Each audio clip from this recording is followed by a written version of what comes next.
Welcome to Distorted Opinions. I'm Kayla and I'm joined by Matt and Ted. If you guys have been following the show for a while, you probably know that there's one topic that I am so not qualified to be talking about. And we're so going to talk about it. That's right. It's movie soundtracks, as you may have guessed. So here we are. I've managed to scrape together some notes so I can try to keep up with Matt and Ted. And I already know, and I knew going into this when I wrote my notes, that Matt and I were probably going to have at least one movie that we had both put on our list. And sure enough, not only that, but we also had the same song of the week pick. So we had to revamp that a little bit real quick before we started the show. It's a good thing I know a lot about movies. Yeah, thank goodness. Because I watch at least a few movies. I mean, I could have picked another song, but Matt was willing to change his so that I could keep mine because I'd have really been scraping the bottom of the barrel. This episode would still not have come out yet because Kayla would still be doing research or watching a film. That's right. Right. Well, and that's my hope, is perhaps I will be inspired to go watch some new movies after I hear what Matt and Ted have picked out today, because mine are certainly throwbacks at this point. They're probably considered classics, which is really scary to say because I feel like it was just yesterday that my picks came out. But actually, I wasn't even born yet for my first pick, but I feel like the second one was just yesterday. So anyway, enough of my rambling. I'm curious to see what you guys have picked out other than the one pick that I know Matt and I both have. So why don't we start with Ted? What have you got on your list? Kayla, you got a notebook for this episode? So that way you can watch all these classic movies.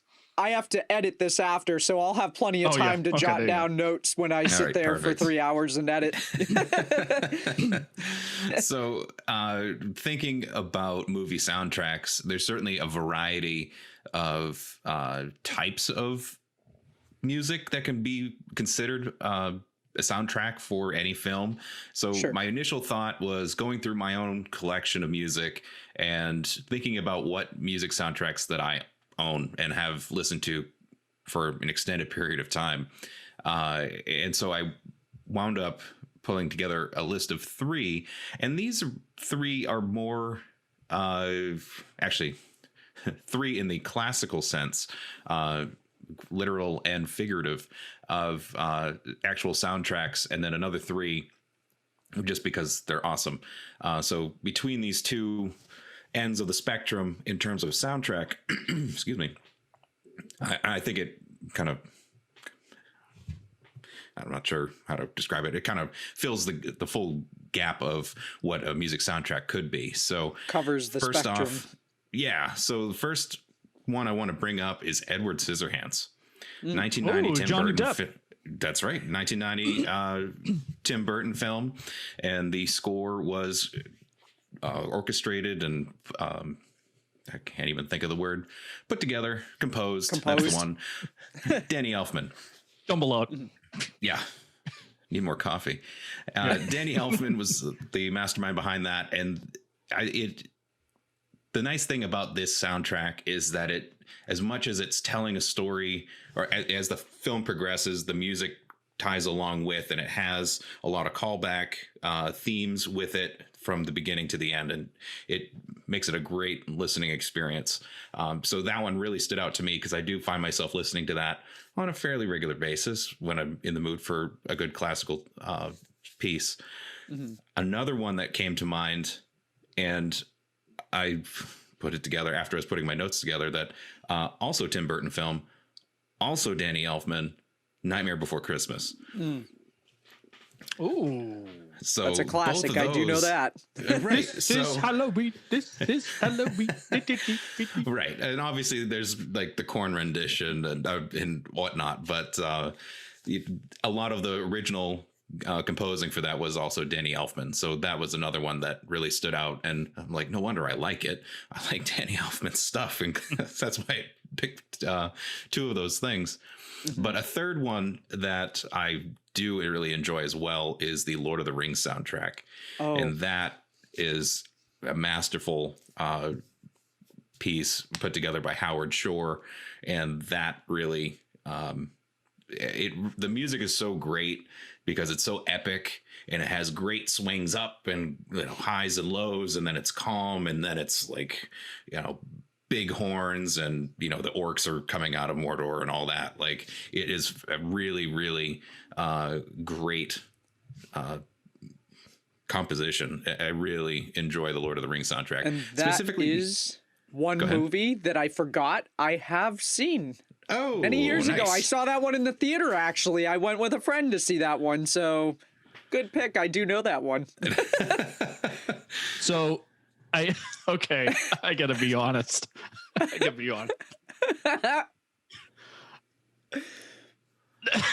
I have to go watch the Lord of the Rings movies again because I fell asleep in the theaters in all three of them. I'm not gonna lie. Yes, I went with Harris. Okay, our buddy Harris, for the listeners out there, he was a guest early in the last season. It was like the Lord of the Rings came out. We went to this place called Chunky's in Nashville. Chunky's. Pelham. Yep, love Chunky's. It was eaten, and then for some reason, in the middle of the movie, I fell asleep. Then I told myself, I'm going to try to watch it again. I fell asleep at home again. This time, it was obviously the second one comes out. And then Harris goes, "Hey, you want to go see Lord of the Rings again? Hey, let's try to make this tradition. We'll go Chunky's." I was like, "Yeah, sure. This time I'm going to do it." So I purposely loaded myself up with like two, 3 coffees that day. Okay. I was gonna say, like, where's the caffeine, boost to carry you through? It's not a boring movie. Like, how are you sleeping through this? I don't know. And the thing is that I like all that medieval shit. I play Elder Scrolls. Okay, in Skyrim, which is from Elder Scrolls, and all that stuff. Age of Empires, all that crap. Okay, love that series. My ass fell asleep in the second one. And maybe it's the food. Maybe it was the meal you ate. Did you have like turkey? Like what? No, it was it was like a regular burger and fries or something, or maybe pizza or something like that. I don't know, but like again, my ass fell asleep again. So of course, you have to think about this, right? I tried it in the theaters. I tried it at home. Still didn't get through it, and then I go and I try to watch a second one, having no idea what the hell I'm like. What's happened? Okay, I'm like, who the hell's this big guy with the friggin' beard and a staff? I don't know what was his name again. I only know of like the Hobbit, but I didn't know that his name was Frodo. I just kept calling him. Oh yeah, the Hobbit. He climbed up with his friend. No, his name's Frodo, Matt. Okay, well again, I don't friggin' know. So, anyways, and then after that, I tried watching the third one. You know what? I didn't even hesitate. The third one's super long though. Yeah, I do remember. Long movie. Yeah. Yeah, and I didn't even attempt the Hobbit movies, but that's just my little like funny spiel story. That as much as I'm gonna have to do something to just watch these to the movies soundtrack again. and not the movie itself. You're at work, just leave it running in the background. Like, it's really good. I may fall asleep at work too. They released the different soundtracks for each of those films, and the one that I'm mentioning specifically is the first one, and that's the one that I've been listening to. Kind of get the same feel. If you like the first one, you're gonna like the second one, but one does it for me. So stick to the first one.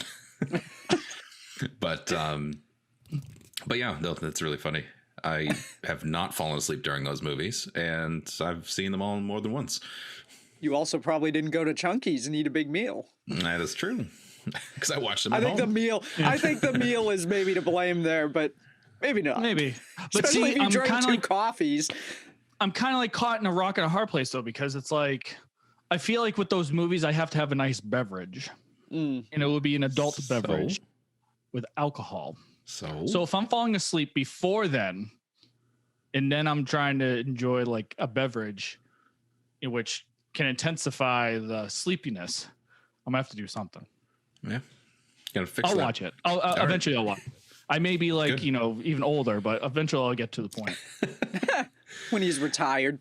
Right. Probably. All right. So those are the 3 soundtracks in a classical sense. Full orchestra style soundtracks in that end. On the other end, I feel like we've talked about this at a prior episode, but I also have another 3 soundtracks that I listen to fairly often. It's the Resident Evil soundtrack from 2002, because that lineup on that album is really good. Cold Chamber, Slipknot, Static X, Mudvayne, Marilyn Manson, El Nino, Rammstein, Fear Factory. Like, there's just a full collection of great tunes in that particular soundtrack. So literally the perfect storm. Yeah, it's amazing. And to also be on that same plane for soundtracks, I mentioned this before, but Freddie versus Jason, another great collection. Yes. Again, El Nino, Hatebreed, Chimera, Seven Dust, Stone Sour, Lamb of God, Seether, Power Man 5000, In Flames, Typo Negative, Mushroom Head, Kill Switch, like crazy big metal names together on one great soundtrack. That soundtrack got me into Kill Switch Engage with when Darkness Falls. That was the first ever song that got me hooked into them. Great song. Freddy vs. Jason soundtrack was 2003. Yep. And another one on the same plane as well is the Queen of the Damned soundtrack, which the movie, not so great, but the soundtrack, awesome. Wayne Static was on that. Chester Bennington had a song on that. Deftones, Papa Roach, Disturbed. Lots of really good tunes on that. Again, 2002. So all these are 2002, 2003 era. But if I think about the reason why I wound up buying those soundtracks, it wasn't for the movie, but that was an era when we were buying CDs because downloading music wasn't a thing. So for $20 or $10, whatever the CD cost, I can get 15, 20 songs on a single CD and get all these hits because they're already major, they're for the motion picture and going to be, fairly popular tunes. Right. But that's how that was an era of how we consume music. Right. We were just buying the CDs. Right. And so if I can get a collection, I don't need to buy 14, 15 different CDs just to get that one song. I can just buy one and get the whole thing. And with CDs, we should put it in the car and just let it run. And so you'd get you get to hear all the songs and, become acquainted with that, which I think is a different era of how people consume music today anyway. I'm veering off into a slight tangent, but today I smell another show topic brewing here. I know. Back in my day when we used to listen to music. Before Napster. We just might entitle the segment Cartoons. Not cartoons, but Cartoons. Clever. Did it. I see what you did there. I smell what you're stepping in. Nice. So I mean, those were a couple of soundtracks. Obviously, some that really tie close to the film and tell the story along with and support the storyline, like Edward Scissorhands and Lord of the Rings. But then you have these other kinds that were just general rock metal tracks just to fill in the horror-ish types of films that they were, which obviously has a different purpose for these different types of movies. But those are my picks for this week. If I can go next, actually, I got kind of a lead in from that. So this was actually second on my list, but I'm going to reverse it a little bit here just because of what you were just talking about with the well-known songs, but not necessarily being as interested in the movies. I had actually shout out to Keisha, who we had on one of our video game episodes last year. I was talking with her the other night trying to think of movies that I might have seen for this episode. And she was like, well, didn't Metallica do a song for Mission Impossible 2? And I was like, oh, right. Yeah, they did I Disappear. And I had totally forgotten about that. And I went and looked on Spotify at the the list of tracks that were on that soundtrack, and I forgot how many well-known bands had songs on that soundtrack. Like there was, I was telling Matt before the show, I actually remember being ticked off because Limp Bizkit did the theme for that movie. It was Take a Look Around. Sounds like a joke, but yeah, it does. Like, why the hell is Limp Bizkit doing the theme when you've got Metallica on your lineup here? Or among other artists, there was also Godsmack. They did Going Down. Rob Zombie did Scum of the Earth. Yes. Foo Fighters and Brian May did a cover of Have a Cigar, which was originally, I believe, Pink Floyd. Chris Cornell with Mission 2000. Buck Cherry did Alone. I mean, the list goes on. There were a ton of well-known artists that contributed to that soundtrack. But Notice what I don't... those are rock artists. Right. Which I feel like today's soundtracks, and Pop. no disrespect to the pop culture, country culture out there and whatnot, but I mean, probably rock fans will even agree that like the reason why his soundtracks back then are so badass is because the movie themes behind it fit well with the rock genre. Right. And that's where I mentioned like the horror. Yeah. You know, I feel like a lot of those horror style films had a lot of rock because it more extreme music to tie along with, because it may be more unsettling to the ear, I suppose. I don't know. Like, it makes sense to some, but that's the stuff that I like. So it works out. But I mean, like the thing that I don't remember, because I haven't seen that movie in a long time, after looking at the lineup of songs that were part of that soundtrack, I don't remember actually hearing most of those songs in the movie. Like, I don't know if you guys have watched that movie or if you've seen it. Did you watch the movie? I did a long time ago. I haven't seen it in a long time, so I don't remember. But I seem to remember even at the time going, I don't remember hearing half the songs. Some of that, though, and I think it goes in with Freddie versus Jason and even Resident Evil. They will actually, for the soundtrack, they'll put the entire song, right? Right, yeah. In the film, you might get they just use a 20 snippet seconds. or something. Right. Yeah. So it's easy to miss if you're not paying attention for that 20 seconds, or if something else is happening and you're focused on that other portion of the actual film as opposed to like the little 20-second filler that's right there. Because I feel like that's how it's easy. I'm like, I've had the same thing happen. I look at a soundtrack and I'm like, these guys are on there. I'm like, when? I don't remember that song at all. Right. I don't know. I just feel like it's different from, say, like I'm going to go into the second on my list, and this is actually the only other movie on my list, and this will kind of tie in with Matt's picks, but I feel like it's very different than my second movie, which was 1986's Top Gun, where if you look at all of the songs that were on that soundtrack, I can remember all the places that I heard those songs in the movie.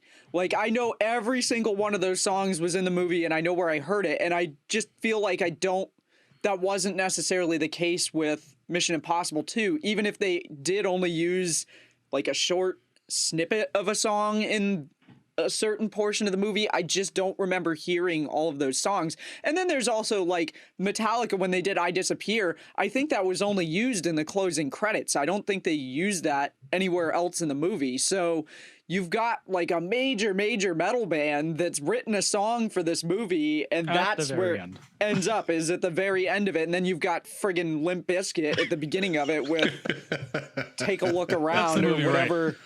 Right. I hated that song. Full disclosure, I never liked Limp Bizkit, so I just was never going to be a fan of that song, or the fact that they used Limp Bizkit as the main theme to that particular movie. But anyway, I digress. Hey, yeah. That's right.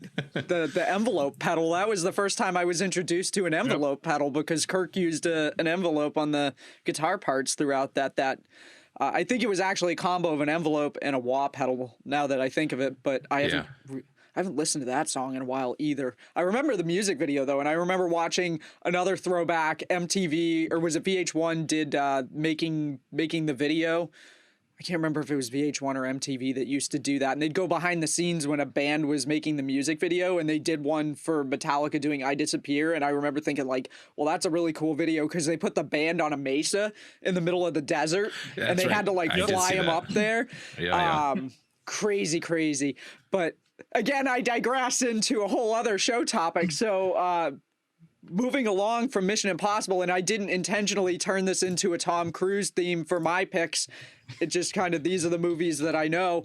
Top Gun, as I mentioned, and Matt, I know you're going to chime in on this as well because you've got Top Gun on your list.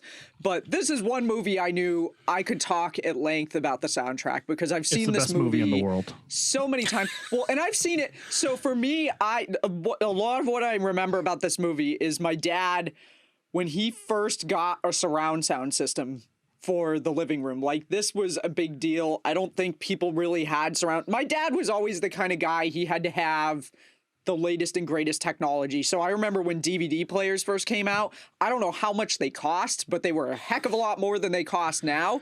And he went out and bought one because he had to have a DVD player. He had to have surround sound. When HD TVs came out, he had to have, like, my dad was always a need to have the latest technology kind of guy. And so he had a surround sound system before a lot of people probably had them.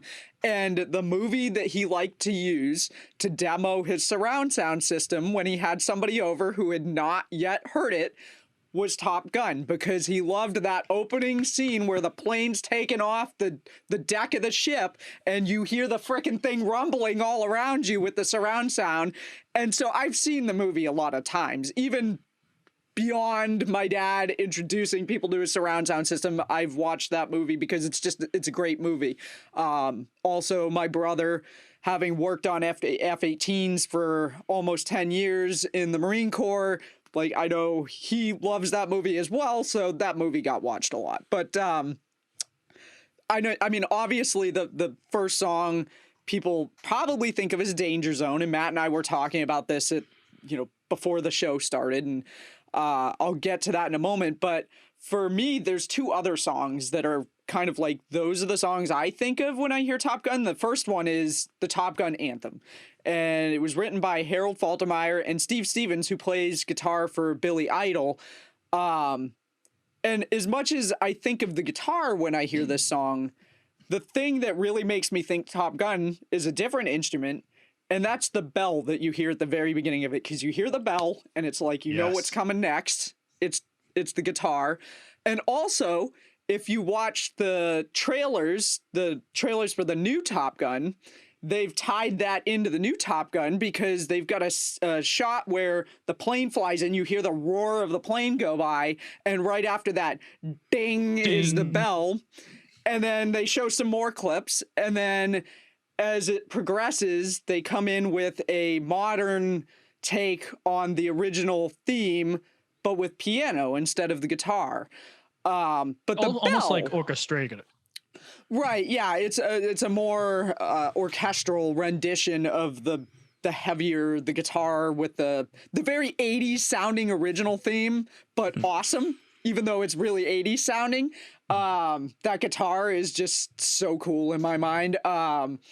But it's the bell that makes me instantly think, okay, this is Top Gun. And as a side note, I don't know if anyone else thinks this when you hear the bell, and I'm sure Top Gun came before Taco Bell started using the bell in their commercials, but does anyone else think the bell sounds like the bell from the Taco Bell commercials? Is it just me? I think you referenced Top Gun and Taco Bell in the same. Yes, I did, because not only do I think Top Gun, but then I get a hankering for a taco. It's like, what? Maybe it's just me. The bell sounds the same. The bell that they use in the Taco Bell commercials. But anyway, again, totally different. I'm gonna try to see if I can find. The Taco Bell bell. That doesn't qualify for buzzing the tower. No, no, that's a different kind of buzzing the tower, I would say. But no, that's different side tangent. But that's another thing I think of when I hear the bell. But the bell makes me think Top Gun.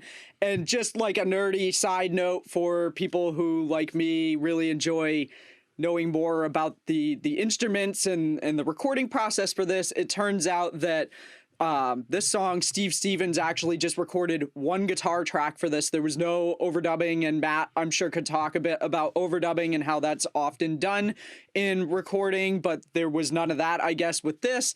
And if you watch the music video for that song, I guess Steve Stevens actually he's playing a Hammer SS in the video, but when he recorded it, he's actually using a Charvel Sandemus Glow, a 100-watt Marshall amp, and a Boss compressor to add some sustain. So pretty simple setup to play the guitar on that. You wouldn't even thought of it when you're listening to the song because you would think it would be overdubbed, but no, it's just literally one take and one track. You know, the mastery effects of a compressor. Right, exactly. So just Ted, to chime in real quick on the bell, that I hopped over to Reddit for a hot second. Yeah. So somebody, referenced the Top Gun bell. Someone, few comments below, said more like the bells from the Top Gun theme. And then they post 2 links where you can listen to that side by side. And someone also commented, I heard Undertaker, maybe he's at Taco Bell. Because the Undertaker theme has a bell as well. Oh, really? And so I just thought that was rather comical. Apparently, maybe they share the same bell tone. Additional research is needed. Yeah, I'll be doing that after this because I didn't really go that far with it when I was writing my notes last night. But I was to put that one together, though. Well, I'm glad I'm not the only one though that was like, Right. That bell sounds an awful lot like the Top Gun bell. What's funny is Top Gun was actually on yesterday on Showtime Extreme. I saw you post about that. So I might put up on our website just me eating a taco, watching Taco Bell. Oh, I'm sorry, watching Top Gun. See, watching Taco Bell too, huh? Hashtag not an ad. I might eat. Not sponsors. Not sponsored. Not sponsored. I'll put a picture of myself eating a Top Gun, watching Taco Bell. Oh man, I mean, it wasn't even until I was listening to the theme song last night, and I heard the bell, and I went back and I watched the trailer for the upcoming movie, and I was like, that bell sounds like the bell from the Taco Bell commercials. And then I had that sound like playing in my head. We'll have to insert the roar of a jet engine. As Matt then guess what? flies a toy plane by his camera. Oh, there's more where that came from. Nice. Matt's ready for the sequel. If anyone knows, I am a huge Top Gun fan. Which is how I knew that picking this movie, I was going to be competing with Matt for notes on this one. Because I was like, I know he's going to pick it, but this is the only movie I can really talk at length about. So I'm going to pick it too, and we're just going to overlap. Let's share. I'm open like that. So we covered the theme. And then I mentioned Danger Zone, and Matt and I were talking again before we started the show here that Danger Zone is probably But there it is. There it is. If you don't know Danger Zone, you've been living under a rock. I mean, come on. Even I have seen this movie and heard the song. What's your excuse if you haven't? You have to have been born literally yesterday. That's like the only excuse. Literally out of a womb. Yes. Moist. Your thing is still playing. I can hear the toy still playing in the background. So this song was written by Kenny well, actually it wasn't written by Kenny Loggins. It was performed by Kenny Loggins.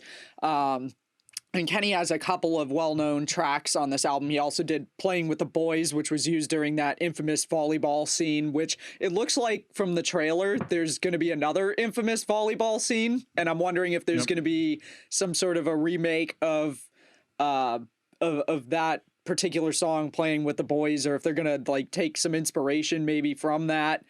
So there is a fact. And again, where this episode's going to come out before the movie, so this is just going off of articles. Sure. But Kenny Loggins did confirm that he's back for the movie. Ooh. And he's also got some special guests too that are going to be doing. So if there's anything that Jerry Bruckheimer has mentioned about this movie is that Top Gun Maverick, which is Top Gun 2, Right. is supposed to be a love letter to the traditional movie.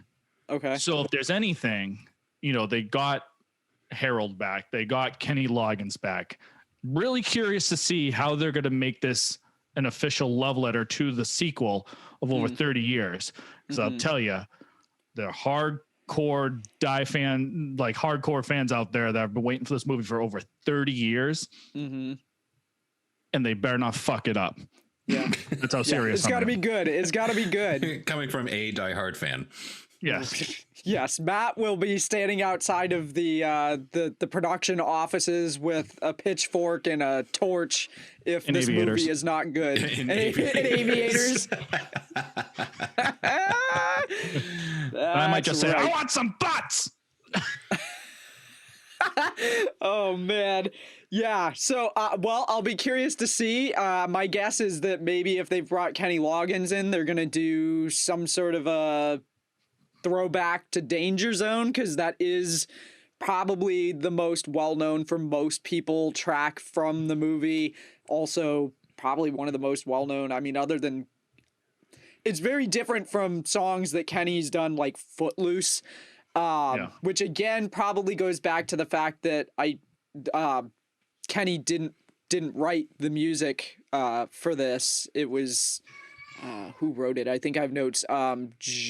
Giorgio Moroder and Tom Whitlock wrote this, and Kenny just performed it. So probably explains why it's very different sounding from other Kenny Loggins songs that he's written. But I mean, I have one question to pose before I move on to the next song I had, and that is, I want to know if we happen to have any fighter pilots listening to this show. I want to know if Danger Zone has been or currently is your ringtone on your phone. And I'm hoping I'm not going to let some dirty secret out of the bag here, but I happen to know that my brother, who again doesn't fly the planes, but he's worked on them for a number of years, I happen to know that he had Danger Zone as his ringtone a few years ago, and I only know that because somebody from the shop called him while we were visiting, and that's the song that played.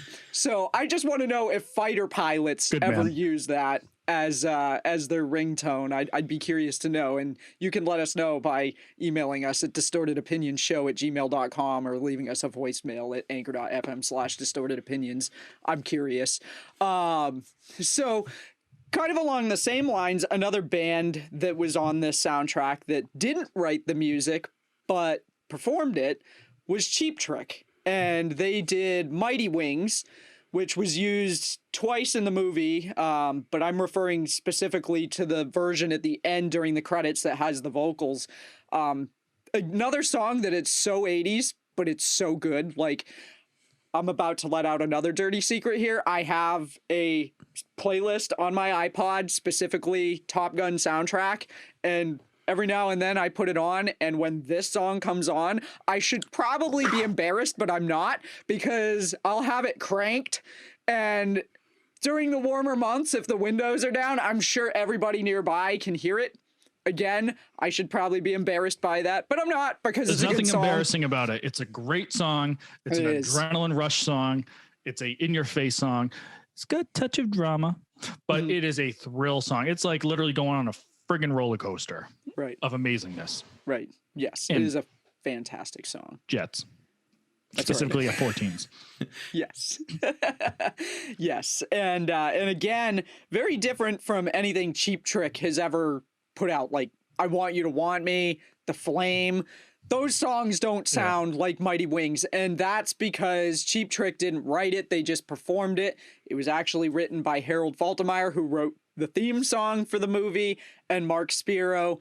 And Matt, I don't know if you want to talk about the fun fact here with this song, that it was used as some inspiration for another song that was used in a video game. Here's a hint. Hadouken! Street Fighter, If anyone has watched Top Gun and specifically listened to Mighty Wings, they will definitely have a nostalgia feeling of playing Street Fighter 2, specifically Ken's theme. And when you play as Ken or when you're fighting Ken in his level or his arena, you will literally hear Mighty Wings. And it is, I mean, it's not hard to really put two and two together. I mean, we're talking about like 90% like copied direct influence. But what's great about it is that it still works. And obviously, you know, the times back then weren't as strict as they are now. But for anyone that does play, you know, video games, especially Street Fighter 2, and has watched Top Gun, they'll understand what we're talking about. What's great about this too is that there's a, again, this is you know, not sponsored or credited one up, but Cinemassacre, a channel on YouTube, has a channel called the Angry Video Game Nerd, and he has a band that specifically did a cover of Mighty Wings, and then they incorporated Ken's theme into it, and they used the lyrics from Mighty Wings incorporated with Ken's theme, and guess what? It blended in together. There's no time difference. There's no chord progression. It literally is the exact same thing. Yeah. So it's just ironic that like even how a classic movie back then can inspire 5-6 years later into a popular game known now. And I mean, I haven't really played anything after Street Fighter 3 or maybe the Street Fighter Alpha series and whatnot, but I could tell you that Street Fighter 2, it's either Ryu or Ryu or Ken to go ahead and purposely just want to, you know, fight against him or play as him just to hear Ken's theme, and then you get Mighty Wings right there. So yeah, you can also go look it up on YouTube, which is what I had to do last night because I was like, well, now I have to go hear this because I haven't played Street Fighter 2, so I wasn't familiar with this. And actually, initially, I found the opening theme to the arcade version of Street Fighter 2.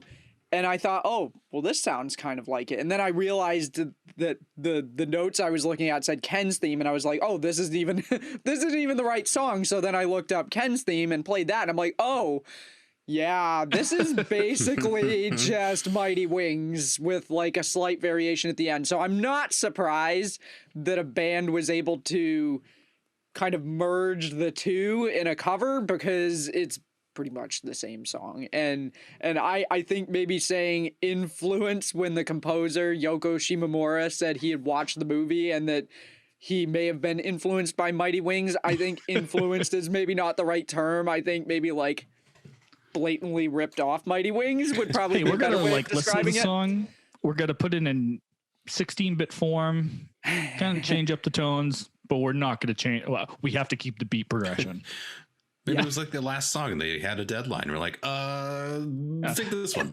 And plus, who's listening to Mighty Wings anyways? I mean, they're going to think of Berlin's Take My Breath Away and Kenny Loggins', you know, Danger Zone. Who cares about Mighty Wings? Well, guess what? I'm listening. I'm listening. Well, and it's funny that you mentioned Take My Breath Away because last on my list here, I had some of the throwback classics that are in this movie. I mean, You've Lost That Love and Feeling by the Righteous Brothers, Sitting on the Dock of the Bay by Otis Redding, and I have an obscure reference about that. If there's anybody out there who watched the show Jag when it was on back in the day, another show about fighter pilots and Navy lawyers, they did some throwback episodes or some flashback episodes where the actors who played the regular characters would play other characters who were supposed to be further back in time. And there's an episode where the actor that is normally Bud's brother on the show, he plays a different character, and the USO is visiting the ship, and he sings Sitting on the Dock of the Bay with the USO during one of their performances. And of course, the only thing I could think of was Top Gun while I'm watching this particular scene. But Otis Redding and Great Balls of Fire, Jerry Lee Lewis, you've got Goose playing the piano with his wife, and he's singing Great Balls of Fire. So throwback classics. And then for me, guilty pleasure, Berlin's Take My Breath Away. I love that song. Putting it out there. there you go, people. Surprise, surprise. It's not heavy metal. Totally different direction. Great song, super 80s. And again, one that I think you hear it and you immediately think Top Gun. Like when I've heard it on the radio, I'm like, oh, Top Gun. That's the first thing that comes to my mind. So, and did Berlin even do anything else that was well known other than that song? No. And I'll tell you this, a little trivia. Uh-oh. They didn't write the song. Oh, they didn't write it either. Well, there you go. So they were brought in, and it was, I forgot what other band. Oh, no. They wanted to bring Berlin in. And then Berlin was introduced to do another song. I'm sorry. They were introduced to Take My Breath Away, and they said, no, I don't really feel like doing it. It's not really our thing. So they pretty much said, well, hey, and again, this is what from what I'm reading, is it wasn't really the first choice, but they ended up just saying, okay, we'll do it. And next thing you know, they now have this one-hit wonder out there. Well, and I'm looking right now because I didn't look before. I'm looking at Spotify at Berlin, and they're still recording. Like, they put out a number of albums as recently as 2020. And I've never heard any of their other stuff. Nope. That's the only song I am familiar with by them. So I don't know if they qualify. Well, I guess they are one-hit wonders if that's the only song people really know. But they're still. I'll be honest. When I think of Berlin, I only think of Take My Breath Away. I can't think of any other tune. No, I looked it up thinking, well, maybe there's something there that I didn't know, but there's not. That's their most played song on Spotify. They did a re-record apparently, and that's got over 246 million listens on it, as opposed to like the next one below that is, I assume, the original recording of Take My Breath Away, which has about 42 million listens, and then below that is one of theirs that I've never heard called Metro, and that's got a little over 6 million listens. So 6 million listens versus almost 250 million listens of Take My Breath Away. That is a significant difference. So I never even would have, I just assumed they weren't even around anymore because, I mean, one-hit wonders typically, I don't think, stick around beyond an album or two. I can't think of any one-hit wonders that are still recording, but these guys have been continuing to record music since 1986, and I've never heard any of their other songs. So yeah. So that was it for my, notes on Top Gun. Matt, if there's anything you want to add to that, feel free to take it away here. I mean, I'm sure he can have a whole episode just for Top Gun, to be honest. Sure he could. I don't even want to have his own Top Gun podcast. I don't even want to attempt it. I don't even want to attempt it. I could do. Up there, we got to push it. It's our job. That's right. And then you got the Need for Speed. Meg Ryan is in that movie. That's also another reason I've seen it a lot. My dad was a huge fan of Meg Ryan. And actually, yesterday, because my wife has never seen Top Gun from beginning to end. Who the hell did she marry? Oh, did she fall asleep at the movie too? Just let her listen to the soundtrack. Touche, probably. But I'll tell you this: she was. I had it on in the background. Hey, listen, if I see it on the guide, I don't care what's on. I put it on and I blare it up. It doesn't matter if it's an action sequence or not. But she was sitting there and she goes, "Oh, she's in it?" And I go, "Meg Ryan?" She goes, "Yeah, I didn't realize she was in it." And I was like, "Yep, she's in it." And then Anthony Edwards, guess where he's from? What? Revenge of the Nerds. Oh, and ER. He was also on ER. Yeah. Yep. And TV person here. And guess where Top Gun? It would guess where Tom Cruise is from. Oh, multiple movies. Duh. Yeah. So, yeah. It's. Don't you leave me, Maverick. Oh, we're in a jet wash. Engine 1 is out. Engine 2 is out. Okay, I'm done. Anyways, moving on. I like Top Gun. It's very clear. Very, very clear. All right. It's funny, like I could always talk about Top Gun all the time or not, but that's not what we're here for. We're here to talk about movie soundtracks, kind of railing back. So kind of, what Kayla was mentioning on that whole genre, when I'm thinking of soundtracks, there's one thing that comes to mind, guys. The 80s. I love the 80s. I feel like the 80s had such a great impact with not only movies, but the music behind it. The 80s was kind of like an experimental time where disco has ended. We got power ballads coming in. We got punk rock coming in. And let's all throw it in a blender and see what the hell we could come up with. And then we have bands like The Cure. We have Berlin. We have Beastie Boys introducing hip hop and rock together. I mean, we're talking about an influence, and guess what? It worked. Mm-hmm. Okay. We may have had some one-hit wonders out there, but it still kicks ass better than what today's released out there. But when I'm thinking of movie soundtracks, there are movies that come to mind. So the first one I'm going to talk about is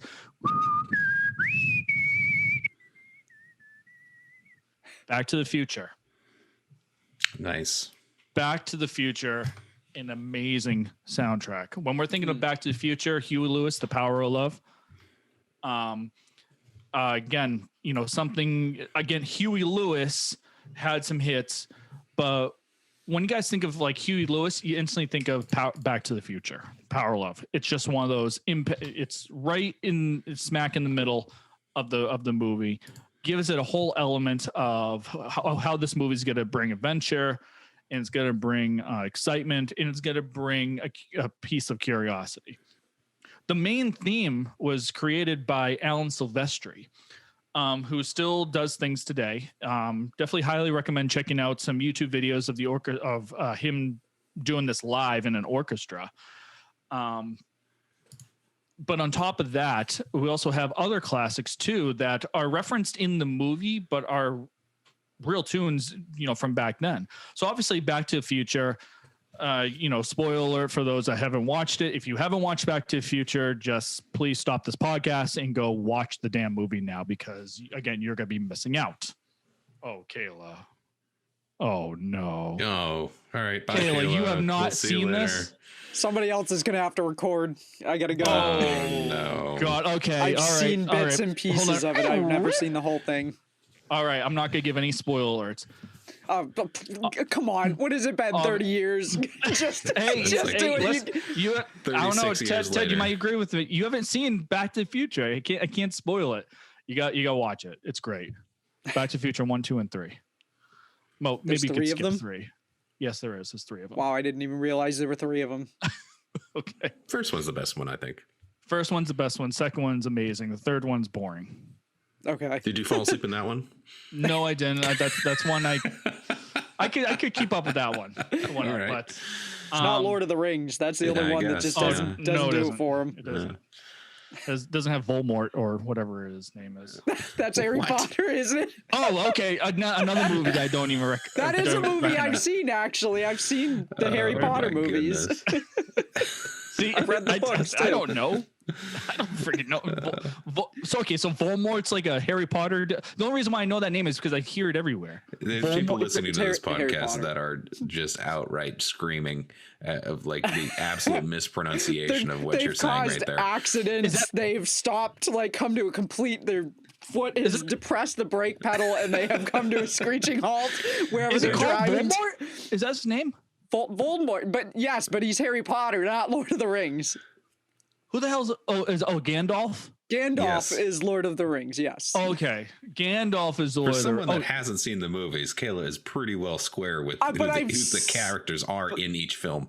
But I have seen those movies, and I have read the Harry Potter books, so I am very familiar with the Harry Potter characters. Not as much with Lord of the Rings, but I know that Voldemort is not Lord of the Rings, and I know that Gandalf is, so I do know that. You gotta give me credit. I remember at least two names from Lord of the Rings. It's not like, mixed up the movies. It's not like I fell asleep before the movie started. I mean, I was like halfway in it, so I had to get some.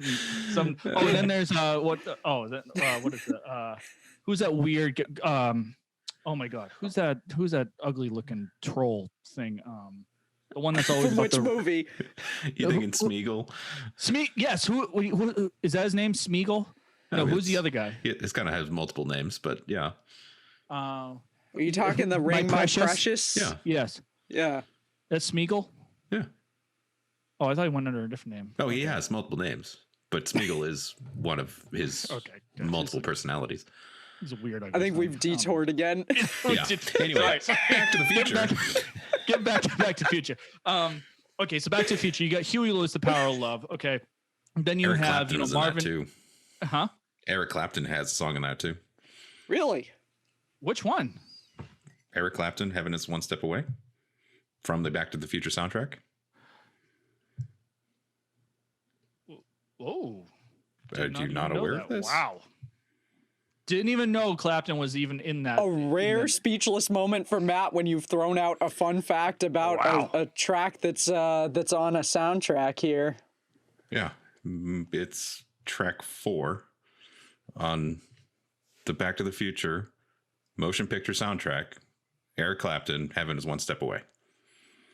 Okay, I'm gonna totally listen to this after the show. You know what? It's probably the name's not sounded familiar, but if I heard it, then I could probably like say, okay, it's a song you would know. Yeah. Oh, you threw me off now. I like it. Do that more weird that I often. stumped the resident Top Gun expert. Trivia guy. Yeah. Well, you aren't going to stump him with Top Gun trivia, but you'll stump him with other movies. It'll be very hard to Good try. Good luck if you're going to try to stump him on Top Gun trivia. But you know, there's other classics on that movie too, on the Back to the Future, where you got Earth Angel by Marvin Berry and the Starlighters, and then obviously we've all heard of Johnny Be Good by Chuck Berry. Obviously in that scene where Marty McFly plays the song of Chuck Berry, but obviously it's beyond that time. But again, thinking of Back to the Future, another great soundtrack that brings that pretty much the power of love during that time of excitement and curiosity and just what could the future bring like. So on top of that, then we're thinking of other songs. So we're going to go back a little even further. Okay. And we're going to talk about the Karate Kid, the original Karate Kid, Ralph Macchio, Pat Morita. Not this Will Smith, kid, Jackie Chan type of shit. Oh, I forgot we're talking about remake. Yes, the remake. Well, we're gonna pretend that didn't even exist, to be honest. Okay, the Karate Kid, specifically Joe Esposito's "You're the Best." Then we have "Feel the Night" by Baxter Robinson, and then finally another underrated song, but "No Hearts" by Commuter. Again, Karate Kid, I think the Karate Kid and Karate Kid Part 2 have phenomenal albums. And you don't really hear of sequels having another great album as much as the first one. But also to reference Karate Kid 2, I know in a previous episode we were talking about classic bands and whatnot, and I was referencing Chicago. Well, Peter Cetera, after he left Chicago, decided to go ahead and do a solo album, and then he done Gloria Love. Now, what's funny about this song is that he was approached to this, and originally he was going to be doing this for Rocky, the movie Rocky, but he figured, hey, you know what? It looks like I have to change the lyrics. Something doesn't really fit right with the song. So the producers came back and said, well, hey, I got this Karate Kid 2 movie. He said, actually, this works out. I'm going to write it for this. And that's what so when we think about Karate Kid 2, or if you've seen Karate Kid 2, you think of Peter Cetera's Gloria Love. On top of that, other classic bands like the Moody Blues was on Karate Kid soundtrack, Rock and Roll All Over You. And here's another artist out there that, again, he doesn't get his name recognized as much, but he has done multiple attributes to a lot of motion pictures out there. But Bill Conte. And Bill Conte did the love theme to Karate Kid 2 and the Storm orchestrated parts to the movie as well. So those are just, a couple that I could reference. I mean, we could go on and on and on with this episode with like so many motion picture soundtracks that are just absolutely phenomenal. Just like what Ted mentioned, you know, there's bands even later on in the early 2000s like Freddie versus Jason, which was a phenomenal soundtrack. But why? It fits the actual elements of the song. So I feel like with today, that the soundtrack era is slowly starting to go away, and they're just throwing everything into like a movie that's like I feel like it's not really fitting as much as it could have been back then. I don't always agree with that, because the soundtrack is just a reflection on what the movie is trying to achieve. And it's just, we're in a different era now than some of the classics that we've referenced. So I don't fully agree with that. Well, I think maybe I was on mute. I think maybe what you're maybe thinking of, or at least this is what I'm thinking, is that it's not so much that the songs don't necessarily fit the soundtrack, but I think you're seeing less of these soundtracks where the songs have been written specifically for a soundtrack. Like, I think what's happening is you're finding a lot of movies where they're using music that's already well known and out there. Together. Right, and it's not much. That's probably best to describe. Well, and that makes the soundtrack more relatable, because if your audience already knows a song and then you hear it in the movie, you know, then that you might have a greater appreciation for the film because, hey, they played my song, or I know that song, or you know, that type of reference. Which I think for some of the picks that we've had for this week, you know, a lot of them do, you know, are quote unquote radio bands and, you know, songs and such, as opposed to some of the orchestral, you know, the Lord of the Rings and, you know, Edward Scissorhands, where it's definitely, you know, full symphony style soundtrack. So I do think, I mean, it comes down to the film. Like, you know, it probably does. But let's say this: can we, on the top of our heads, think of a soundtrack that recently just came out today? Let's give about 3 years between three years ago and now, that has the same impact as the soundtracks that we just referenced. I'm having a difficult time trying to think of a film that has a good soundtrack. I can't really answer that anyway. But at the same time, we're not looking at soundtracks in the, you know, kind of goes back to my other point, is that we don't look at soundtracks or go seeking out soundtracks necessarily, given the era of the way we consume music today than we did back then. As part of that, I'm not saying it's the only reason, but I'm saying I don't think about, you know, I don't know. I can make a comment of like, oh, it's, you know, the sound. I mean, look at it this way. We get Spotify now. Okay. We get YouTube now. Could we, and maybe this is a good question for our audience and our listeners out there too. Could we take those same elements of searching, I don't know, maybe that's even the right wording for it, and utilize it to today's standards, where we could say, hey, you know what, let's I'm trying to think of like one movie, a movie just came out, let's instantly go right into Spotify and let's look at the whole playlist. I'm just trying to think of the last recent movie that I even had seen. That's the other thing too, because I'm within the age of Netflix and Hulu and all of that. Sure, you can watch movies, but they're either Netflix originals or, you know, they're very different. Not like, you know, movie theater style. No one's really gone to a movie theater in a year. Now we're kind of thinking back to the last movie we did see, and if the film wasn't that great or the soundtrack wasn't that great, then yeah, it's probably. It's tough. It's tough. That's a tough question. But audience, let us know what you think. Yes. Let us know. I mean, you even give us your distorted opinion. Give us your due of if there's soundtracks out there. I mean, the only thing I could think of now that I just kind of had like a little bubble that popped up. And again, I can't talk to this, but A Star Is Born, there's some hit songs out there. There's some hit songs that are played on the radio. A couple of them I could think of, but I can't honestly say if the soundtrack to that movie is as impactful as the soundtracks that we're talking about, or even before then. Why I can't honestly say that. Think of, and I never saw the movie, but I know because that song was everywhere, massively popular, right? Like, and I mean, more or less iconic in a sense because it was everywhere. Like, yeah, I mean, that's really the only one. But I never saw the movie. I don't know what the other soundtrack songs are, and you know, we're also referencing soundtracks in its entirety, not just one particular snippet. Right, so we're looking at right. a full collection in this particular set of choices. And that's what I think I think that's also another good question too, is what classifies as a good soundtrack? Is it one song, or is it a couple songs, or is it the whole album?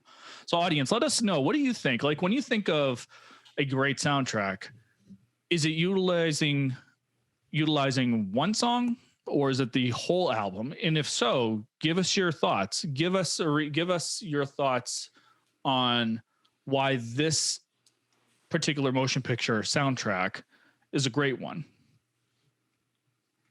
So, nice. Other than that, those are my picks. All right.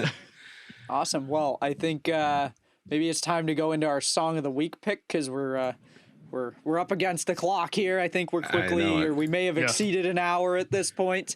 Definitely. If you guys want, I can go first and then pass it on. All right. So quick reminder before I get into that, as I do every week, we have a Spotify Song of the Week playlist. We put the link to that in the description of every episode. If you want to listen to any of our picks in their entirety, or if you want to go back and listen to our previous picks, that's where you'll find them. Just head to the description for the link. With that, my pick is one that my cat is picked today to be like super obnoxious when I'm trying to talk. Keeps wanting to go into the closet behind me. Anyway, my pick is a song that we have already talked about a little bit when we went through our Top Gun tracks, and that is Cheap Trick's Mighty Mighty Wings off the 1986 Top Gun soundtrack. I think we've kind of gone over all of the reasons why this song is awesome, but again, it's just, for me, Danger Zone is a well-known, probably one of the most well-known songs off that soundtrack, but for me, this one is the one that I really love the most off of the soundtrack. This is one that I will crank up anytime I hear it. It is not necessarily one that I think I've ever heard on the radio, whereas I have heard Danger Zone and I have heard Berlin, and I have heard all those classic songs, but I don't think I've ever heard Mighty Wings on the radio. I've never heard Mighty Wings ever the radio. No. Those two, the Berlin one and the Kenny Loggins one, are the only two. Yes. Again, such an underrated tune. I think it's better than both of them, to be honest. That's just my opinion.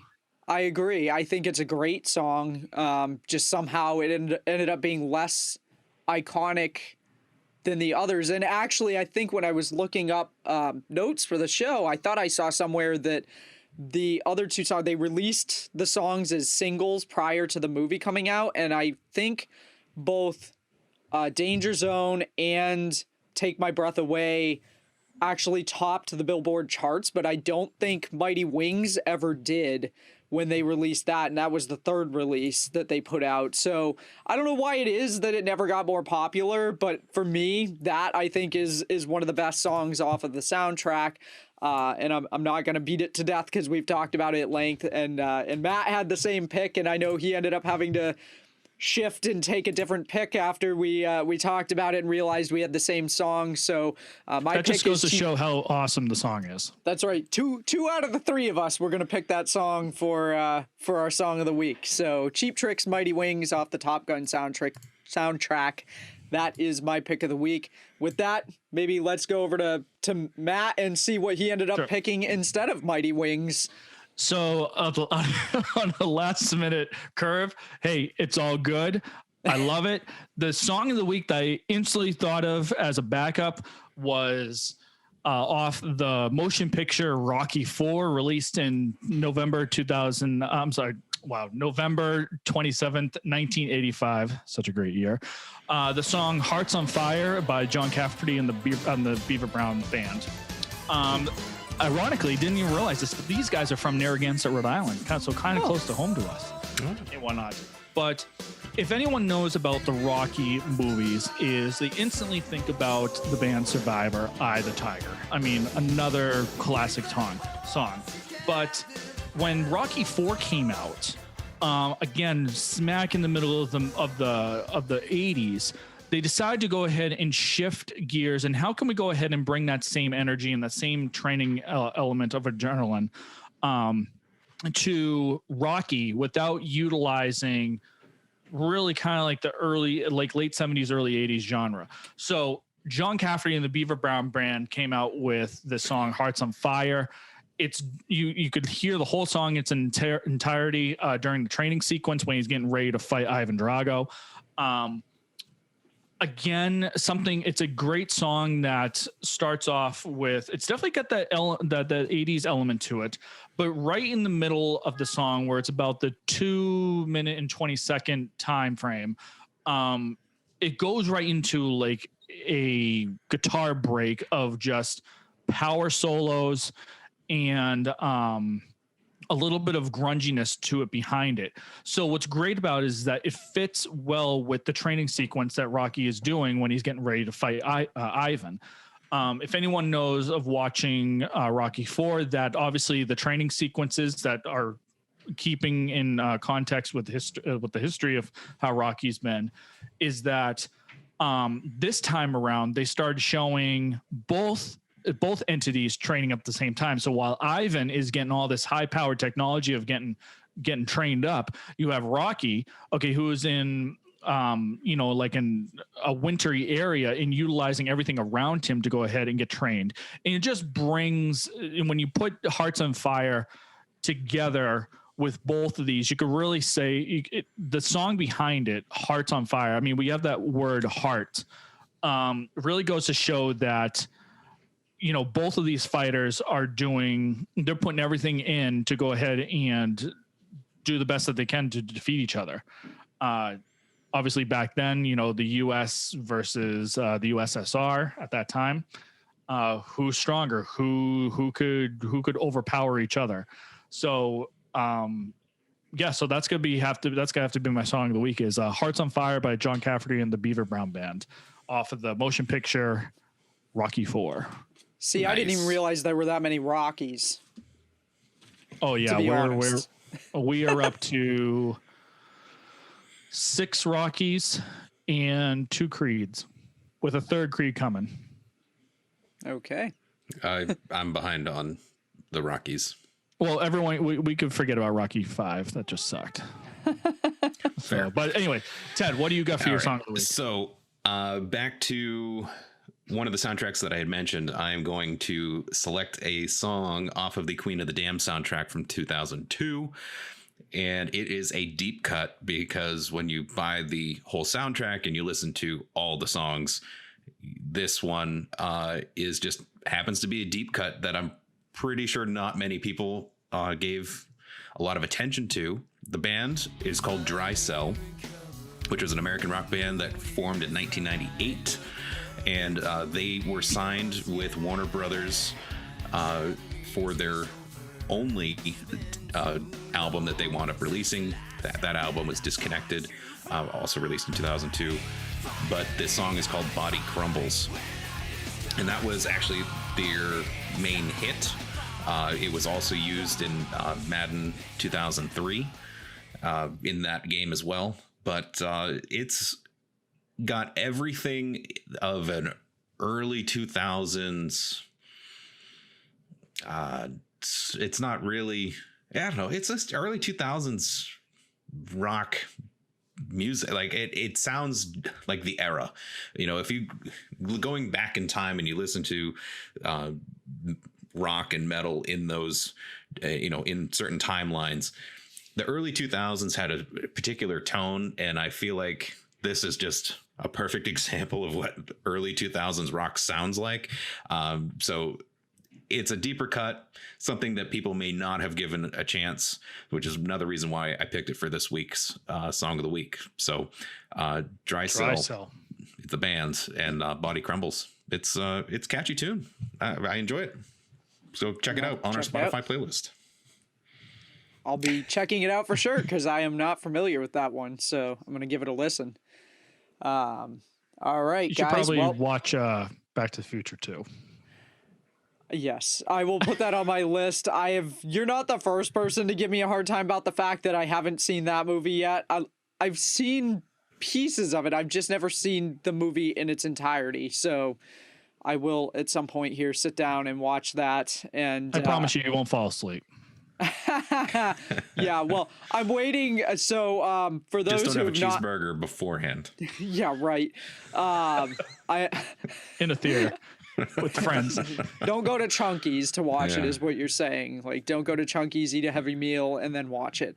No, and I'm waiting for a few weeks back, we got a voicemail from Tim, one of our longtime listeners, first time callers, who challenged me to watch American Pie and film my reaction. So couple things about that. Like, first of all, I didn't have time to sit down and watch the whole movie. Second of all, as it turns out, so Matt sent me the clip to watch, to record, and then it turned out there was another scene that I'm glad he didn't send me because I'm not sure I would have wanted to put that out there and like have people watching me react to that. So just Tim, if you're listening, I have been made aware that there was another scene, which is probably what you wanted me to film myself reacting to. We didn't even get to that point before I got annoyed with the Bandcamp thing. So just want to clarify. Maybe that could be a director's cut. A director's Probably late cut. now though, because I've seen it. Because you showed it to me after. You were like, That's "Oh, true. there was Yeah. another scene that was worse," and I don't think we were recording when you showed me that. No, So I think we weren't. It's true. yeah. So I mean, I could watch it again. I'd probably just as like horrified have and the same surprised. I don't know, but yeah. So anyway, just want to clarify that if Tim's listening.